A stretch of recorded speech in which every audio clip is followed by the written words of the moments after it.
Okay. And you also had those fears. Everyone would love to know, when you were studying for CAT exam, TISS and METs, symbiosis and whatnot, how you were overcoming your fear related to maths and all of those things. Everyone would love to hear. Go ahead, Lavanya. Yeah, thank you so much.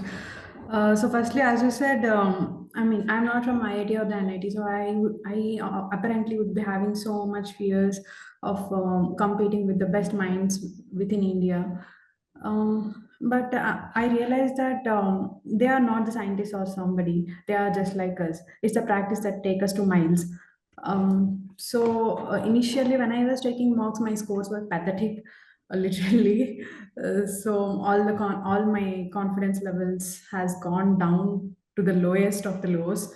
But I have reached a point where I started not thinking too much about the percentiles or the scores that I was getting in the mocks.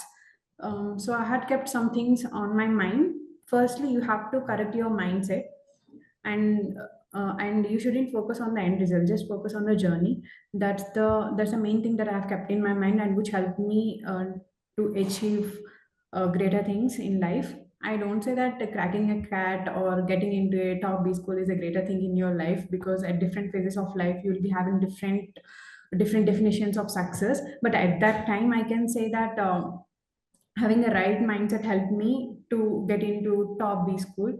I studied in IIM Cal. So I would like to tell you what are the points that I had kept in my mind while I was preparing for the CAT. Primarily, I had appeared for other exams as well, like TIS, NMIMS, NMIMS, what is it, IIFT, Crisis, IIFT, yeah. IFT. Hmm. Yes, I had taken almost all the exams. And so the things that helped me are, firstly, you have to get your concepts right. And after that, you have to practice well. It's okay to do mistakes, but you have to do new mistakes. It is not okay to do the same mistakes again and again in the consecutive marks or so, because it doesn't help you. You have to do new mistakes. That is fine. Just do a mistake, analyze the mock, learn that particular type of question. If that particular type of question comes in your next mock, it will be familiarized to you anyways, and you will have that confidence to pick that question. So that is very important. Do new mistakes.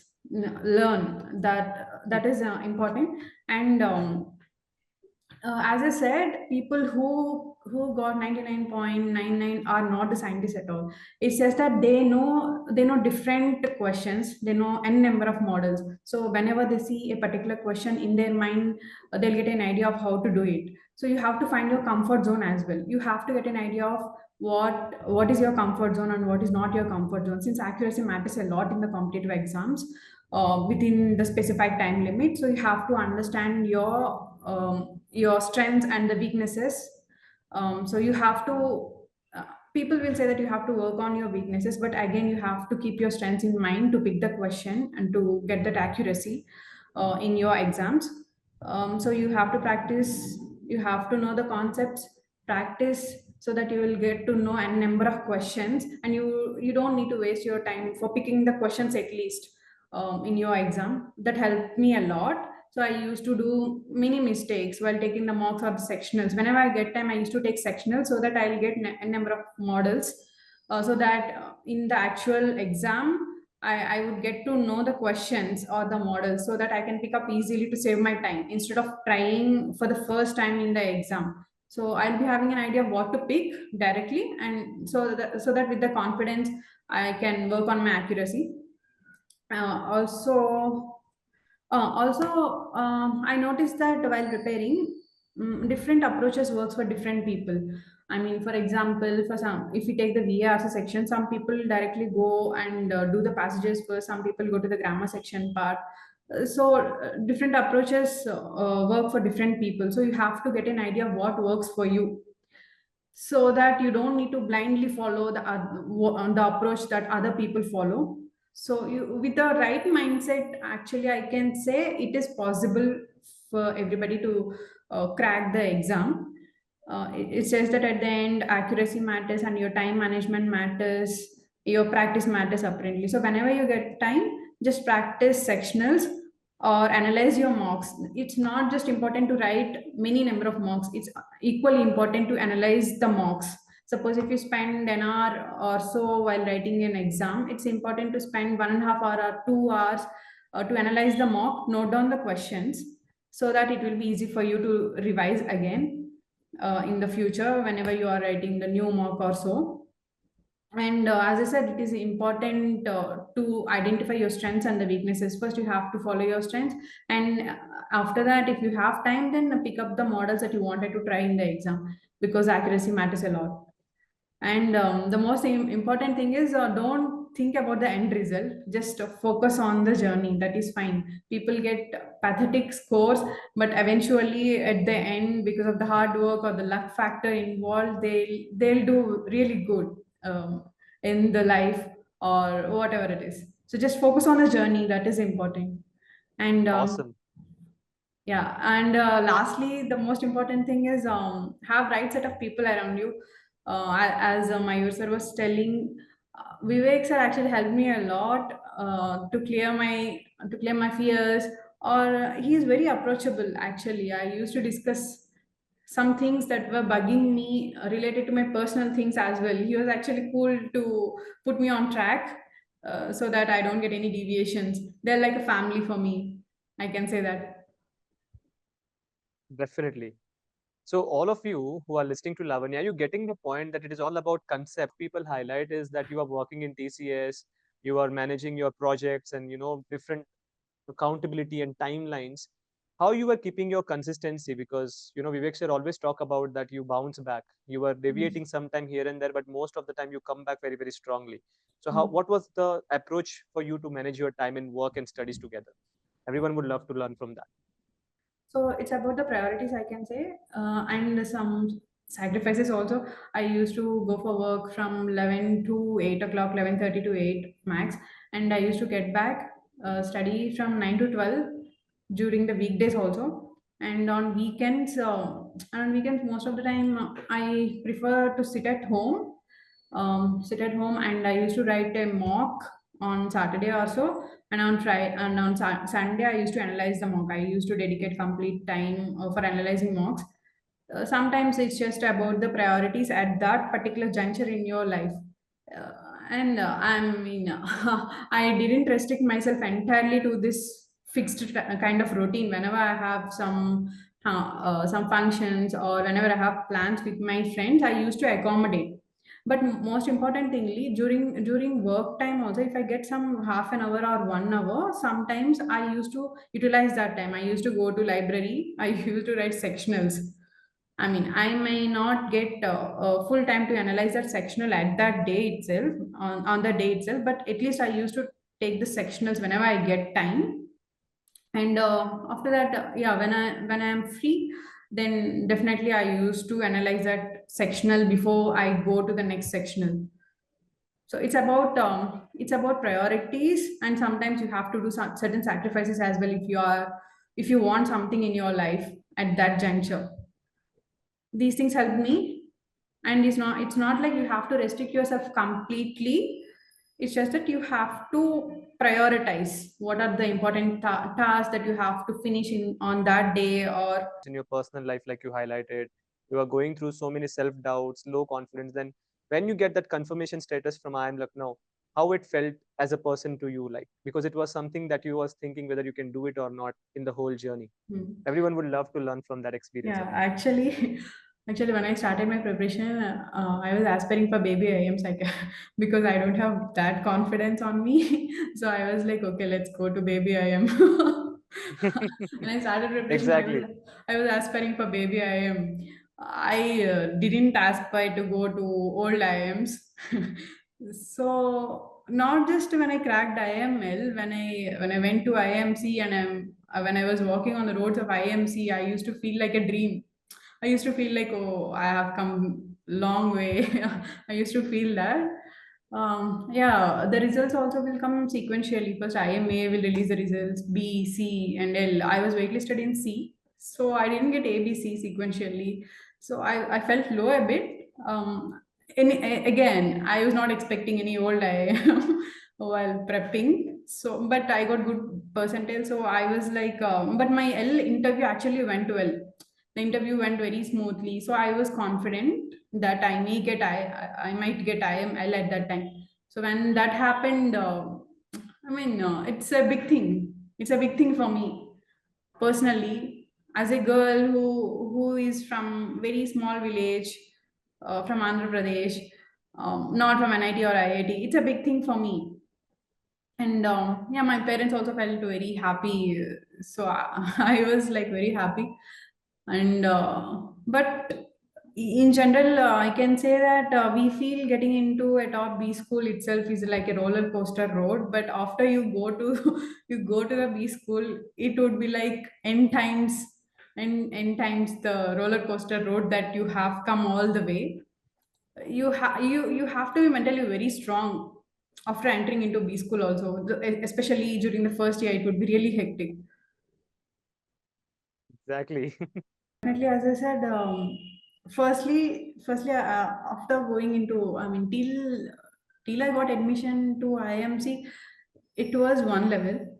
After I got into IMC, competing with them, it is like I mean, too many things would happen at the same time. You would be having your classes, you would be having your summer placements preparation, your resume preparation. So too many things would happen at the same time. You have to handle all those things, and it would be relative grading. So you have to compete with your peers, and you would be having no idea what other people would be doing. So yeah, it would be too many things would be happening at the same time, and you sometimes you don't get any clue of what other person is doing, or what are the things that you have to do to stay ahead of the competition or to stay in the competition. You get such kind of things. But for me, BTech is a different thing. MBA experience is a different thing. I got to interact with highly intellectual but yet sensible people. It's a good exposure for me. I used to think like intellect and sensible won't be in one single person or so. I used to think, but I met good people. I met good people over there who would be extremely competitive at the same time, extremely empathetic to help others. At the same time, they would focus on n number of things. I mean, be it in sports or case study competitions that we have to undergo in the B school or the acads. So they would do n number of things. You have to prepare for doing n number of things at the same time. It would be based upon the time management. Also, sometimes you spend sleepless nights. That is very common, at least in the first year, I can say. It's about proper time management, I can say. Even in general, in the B school, people don't sleep by 12 o'clock, but still, I used to sleep by 12 o'clock. That happened because of the proper time management, and I used to distribute my task evenly based upon the priorities. uh, yeah, it's a good experience, I can say. You will learn many things from your peers, not just from the professors or from the acads. You will learn many things from your peers. Your thinking will broaden definitely. And yeah, as I said, at different junctures you get different definitions of success. Sometimes, yeah, it happened to me after I joined job. Suddenly I felt like peace or happiness is the definition of my success. But since you are the students, you have to focus on cracking cat and going into the good B school to get all these experiences. In order to be peaceful and happy. Do not be peaceful right now. Okay. Wherever I am good. Okay.